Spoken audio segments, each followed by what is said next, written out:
Freedom only Gandhi వల్లే వచ్చిందా? లేదా రియల్ ట్రూత్ ఏంటి? ఈ వీడియోలో మనం తెలుసుకుందాం. మీరు స్కూల్లో నేర్చుకున్నారు కదా ఫ్రీడమ్ స్టోరీ ఏంటని. Non violence, Gandhi speeches and British heart కరిగిపోయి ఫ్రీడమ్ ఇచ్చారని.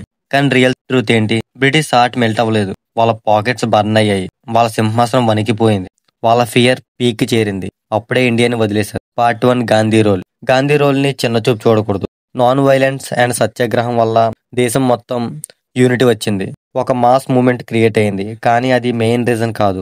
అది ఒక ప్రెజర్ బిల్డ్ చేసిన ఫ్యాక్టర్. కానీ బ్రిటిష్ ని భయపెట్టింది, ఈ భారతదేశంలో ఇంకా ఉండలేము అనుకునేలా చేసింది వేరే force. Part 2 real reasons. Subhash Chandrabose and INA. INA means Indian National Army. British కి బోస్ ఒక పీడకల.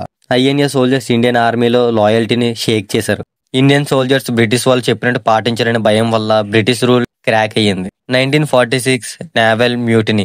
మీరు టెక్స్ట్ బుక్ లో చదివారా? 20,000+ నేవల్ సోల్జర్స్ బ్రిటిష్ ఆఫీసర్స్ చెప్పినట్టు చేయడం లేదని. ఈ తిరుగుబాటు స్ప్రెడ్ అయ్యాక బ్రిటిష్ రియలైజ్ అయ్యారు, ఇండియన్ సోల్జర్స్ మన పక్కన లేరు, ఆర్మీ లేకుండా ఎలా పాలించాలి అని బ్రిటిష్ కి ఆలోచనలు మొదలయ్యాయి. World war 2 effect. World war 2లో బ్రిటిష్ కి డబ్బు, స్ట్రెంగ్త్, ఎకనామీ అన్నీ డెస్ట్రాయ్ అయ్యాయి. ఇండియాలో పాలన చేయడానికి రిసోర్సెస్ లేవు. Freedom fighters sacrifice.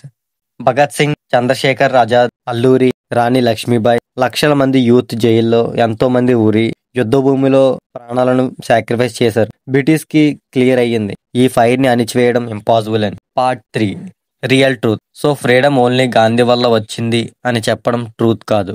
Yes, Gandhi movement చాలా ఇంపాక్ట్ చేసింది, పీపుల్లో ఐక్యతని పెంచింది. కానీ రియల్ గా బ్రిటిష్ ని స్కేర్ చేసిన వాళ్ళు బోస్ ఆర్మీ బెదిరింపు, నేవల్ అండ్ మిలిటరీ తిరుగుబాటు, వరల్డ్ వార్ 2లో బ్రిటిష్ లాసెస్, అమరవీరుల బ్లడ్. ఫ్రీడమ్ ఎవరిచ్చారనే క్వశ్చన్ కి ఆన్సర్ బ్రిటిష్ వాళ్ళు ఇచ్చారని కాదు, మన పూర్వీకులు తీసుకున్నారు. యూత్, ప్రజెంట్ మీకు హ్యాండ్స్ లో ఫోన్స్, ఫ్రీడమ్, ఆపర్చునిటీస్ ఉన్నాయి. వాళ్ళ ప్రాణాలను త్యాగం చేసి మనకి ఇవన్నీ ఇచ్చారు. వాళ్ళకి థ్యాంక్స్ చెప్పండి. ఒకసారి వాళ్ళ పైన మీ లవ్ ని కామెంట్స్ లో చూపించండి. ఒక క్వశ్చన్, మీరు ఫ్రీడమ్ ని వాల్యూ చేస్తున్నారా లేదా బానిస మైండ్ సెట్ లో పడిపోయారా?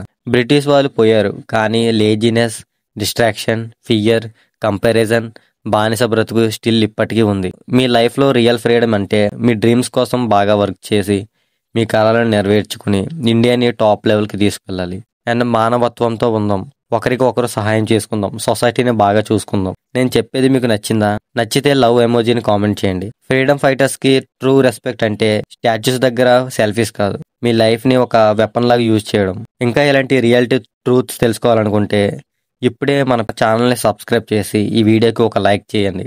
అలాగే మీ స్నేహితులకి, మీ బంధువులకి ఈ వీడియోని షేర్ చేయండి.